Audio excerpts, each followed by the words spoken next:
Всем доброй ночи. Итак, друзья мои, наверняка многие из вас никогда не слышали, а может слышали, мало кто, я думаю, делится такими знаниями. Люди не всегда подозревают, откуда у них бесконечные болезни. Постоянные болезни, воспаление, набирание лишней жидкости, это отечность, усталость, болезни вен, головокружение и прочее. Вроде идут к врачу, врачи говорят, что все хорошо, начинают подозревать порчу с глаз. Может быть и такое, возможно, допускаю, но вот они идут по каким-то женщинам, специалистам, как им кажется. Эти люди вроде что-то проводят, что-то пытаются помочь, а может и просто делают вид. А может, действительно искренне пытаются помочь, может, правда думают, что виной всему какие-то порчи и проклятия. Но болезни продолжаются. Врачи разводят руками. Всякие ведьмы и целители точно так же. И у человека постоянно плохое самочувствие, отечность. У всех по-разному. Воспаление слизистой исчезает, появляется и так далее. Хочу вам сказать, что издревле наши бабушки, прабабушки знали больше тайн и секретов мироздания, поэтому они могли сразу понять, распознать и найти выход и спасение, в отличие от нас с вами. Значит, существует дух воды, дух земли. Их много, но есть хранители. У них особое положение, у этих духов. И у них есть полномочия поощрять или наказывать людей за неуважительное отношение к земле, к воде. И неважно, когда мы это сделали, в детстве, в молодости, мы за это наказываемся. Например, издревле считалось, что нельзя в роднике мыть лицо, что это поганит родник, что родник для того, чтобы была чистая вода, чтобы человек испил. Не путайте это с кранами или с теми родниками, которые специально сделаны таким образом, что они протекают через какие-то трубы и так далее. То есть это место для умывания специально. Это одно. А вот родник, который бьет, ключ, который бьет из-под земли, и где собирается в маленьком таком пространстве вода, и эту воду чистую черпают и забирают. Чем южнее, тем больше. Здесь даже есть у нас родники Московской области. Вот недалеко от нас, минут 15 ходьбы, родник есть. Чистый, очень чистый родник, и вода такая безвкусная, на самом деле, очищается водой, фильтруется, то есть землей.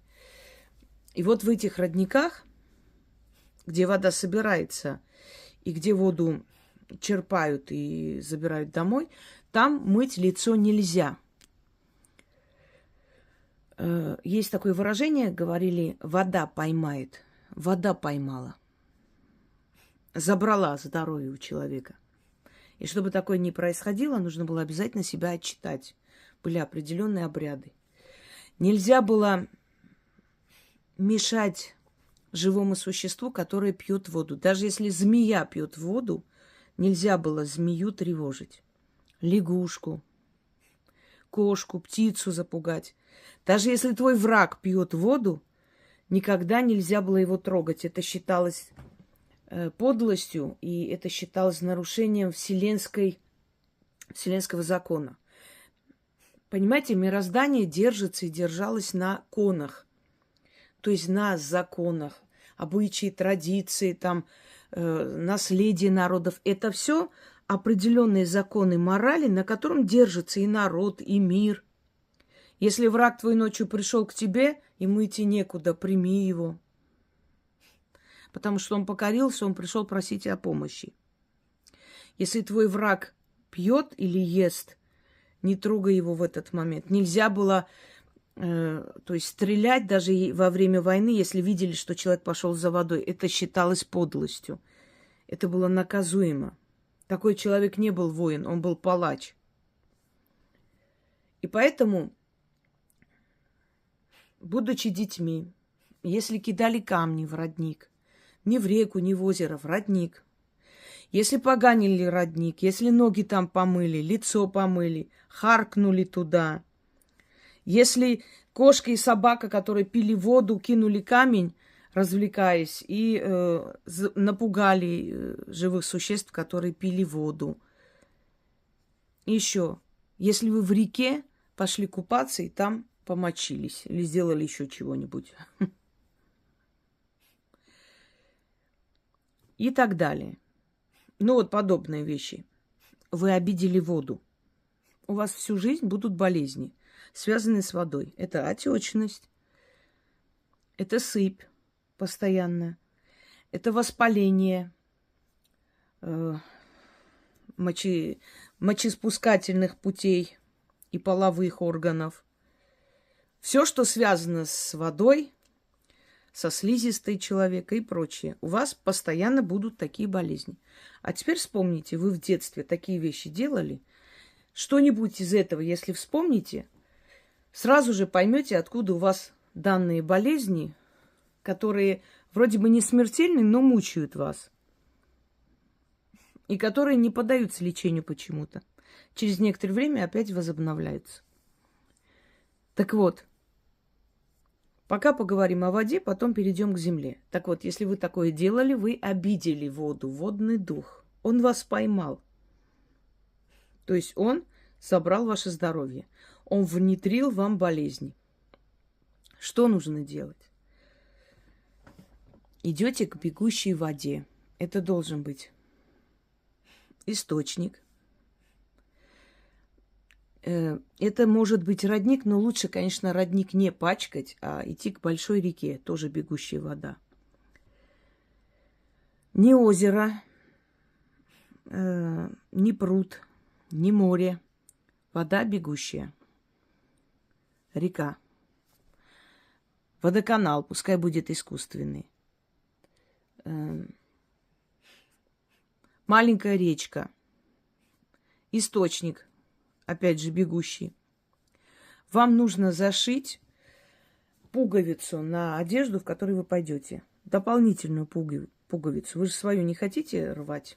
Зашить не сильно, не крепко, чтобы можно было одним, значит, одним махом там за один раз, значит, вырвать эту пуговицу и кинуть в воду.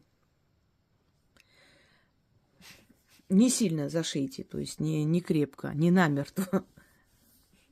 Подготовьте 6 монет, кусок хлеба черного и в бутылке возьмите молоко. Бутылку потом унесете и выкинете в мусорку, не засоряйте природу. Идете, становитесь к бегущей воде. Первый раз, значит, говорите это. Отрывайте пуговицу, кидайте туда, сверху кидайте монеты. Говорить нужно 3 раза. Первый раз сразу все это кидайте, 2 раза сверху говорите. Потом точно так же. Хлеб. Это вторая часть. Когда вот первую часть вы сделали, сказали, вторая часть. Первый раз говорите, кидаете хлеб, потом льете сверху молоко. И 2 раза сверху еще то же самое говорите, уже не делая никаких действий. Потому что вы уже говорите, то есть о том, что уже вы отдали реке, мол, забери это. Отворачиваетесь и уходите. Можно это повторить еще 2 раза. Раз можно в 2 недели. В принципе, много раз можно повторить, если у вас вы чувствуете, что оно проходит, и нужно до конца. Можно, но обычно 3 раз достаточно. Общий 3 раз. чтобы эта болезнь начала у вас отступать и исчезла. Итак, становитесь возле реки или на мосту, на мостике. Это может быть и большая река, и великая река. У нас тоже великих рек немало. Но, естественно, вы должны сделать так, чтобы рядом не было никого в этот момент. Это нужно делать днем. Если вы боитесь туда одна идти, можете попросить близкого человека постоять вдалеке, просто посмотреть на это действие, а может лучше отвернуться и подождать вас. Говорите воде: не гневайся, да не держи обиду. Я не со зла, а по незнанию. Каюсь, признаю, прощения прошу. Меня не держи, вот это держи. Заклинаю. Оторвали пуговицу и кинули вниз. А сверху кинули 6 монет. И 2 раза сверху еще раз читайте. Не гневайся, да не держи обиду. Я не со зла, а по незнанию. Каюсь, признаю, прощения прошу. Меня не держи, вот это держи. Заклинаю. Не гневайся, да не держи обиду. Я не со зла, а по незнанию. Каюсь, признаю, прощения прошу. Меня не держи, вот это держи. Заклинаю. Дальше. Вытаскивайте из пакета кусок хлеба и говорите: меня не ешь, хлеб этот ешь. Кидайте туда. Открывайте бутылку с молоком и говорите: меня не пей, молоко испей. Истинно. И выливайте это молоко полностью туда. Бутылку убирайте в пакет. Сверху еще 2 раза. Меня не ешь, хлеб этот ешь. Меня не пей, молоко испей. Истинно. Меня не ешь, хлеб этот ешь. Меня не пей, молоко испей. Истинно. Отвернулись и ушли. У вас первый же день, если у вас действительно причина в этом, сойдет отечность и начнут проходить воспалительные процессы в организме, которые много лет не проходили. Как только вы это почувствуете, значит, у вас все-таки болезни с этим связаны. Значит, еще 2 раза сделайте через неделю, еще раз через неделю. В месяц 3 раза можно сделать. И практически у вас это пройдет. И учите своих детей никогда этих ошибок не совершать. Следующая часть. Мы все плюем на землю. Так уж мы устроены, бывает, что харкаются люди, плюются. Это одно. Когда мы плюем на какое-либо животное, в детстве дети любят такие вещи делать, на котов, на собак, запугивает их. Если мы кого-то ударили о землю, шутя, играясь или разозлились, если мы, значит, ударили о землю какой-нибудь предмет, толкнули кого-то на землю специально, если нас толкнули о землю, мы ударились о землю, плюнули на землю, разозлились, топнули ногой. То есть мы разозлили землю. Земля имеет такие, то есть имеет, естественно, как и вода, имеет память. Земля может обидеться. Если мы сняли шапку, ударили о землю. Есть такие люди: тьфу ты, блин, ударили. Вот это тьфу ты. Если мы выкинули мусор на землю, если непроизвольно, это одно. Если есть люди, которые выкидывают мусор на землю, идут вот тайком, выкинули там весь мусор свой, швырнули в лес и пошли. Если мы свинячим в лесу или на природе, значит, имейте в виду, неуважительное отношение к земле приведет к тому, что у вас начнутся болезни внутренние. Это неправильное функционирование крови, это опухание вен, это постоянные какие-то сбои в организме на ровном месте. Это давление, сердечный ритм и так далее. Это все называется земляные болезни. Может ухудшаться зрение, и такое возможно. Потому что головные боли могут случиться, то есть начаться долгое время. Я не утверждаю, это не факт. Я просто говорю, что если вы такие вещи делали, вы себя узнаете, наверняка ваша болезнь, ваша хворь идет оттуда. От вашего неправильного поведения относительно земли. Что нужно делать? Берете молоко. Только молоко в какой-нибудь емкости. Уединяйтесь где-нибудь. Где не асфальт, а земля, естественно. Опять же, первый раз говорите, то есть первую часть 3 раза говорите, вторую часть льете молоко, говорите 1 раз, а потом 2 раза сверху, по 3 раза. Получается общее 6 раз. Вы произносите заговор, отвернитесь и уходите. И точно так же, если у вас начнутся перемены, если вам станет легче, вы почувствуете облегчение, значит, повторите через неделю, еще через неделю. Можете по истечению времени, конечно, повторить для спокойствия своего, но обычно, если это связано именно с этим, эти болезни постоянные, то оно прекращается, не требует дальнейшего развития. Итак, слова следующие. Земляной дед, тебе мой привет, тебе мой поклон. У тебя железная борода, меня не держи, бороду свою в землю зарой и двери за собой закрой. Из земли вышел, в землю пойди, сюда не ходи, меня не найди, уходи, уходи, уходи. Земляной дед, тебе мой привет, тебе мой поклон. У тебя железная борода, меня не держи, бороду свою в землю зарой и двери за собой закрой. Из земли вышел, в землю пойди.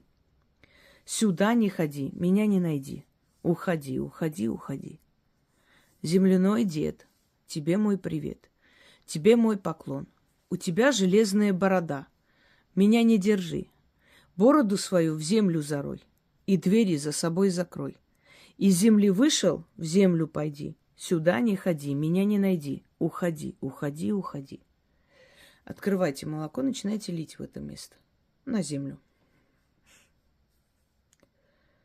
Меня не пей, молоко испей. Истинно так. Вылили. Еще 2 раза. Меня не пей, молоко испей. Истинно так. Меня не пей, молоко испей. Истинно так. Проведите эти работы, если узнаете себя и свои проступки. И в следующий раз постарайтесь не нарушать границы дозволенного, потому что мироздание и природа очень жестоко наказывают человека. И детей своих учите бережно и правильно относиться ко всем стихиям. Желаю вам удачи и всего хорошего.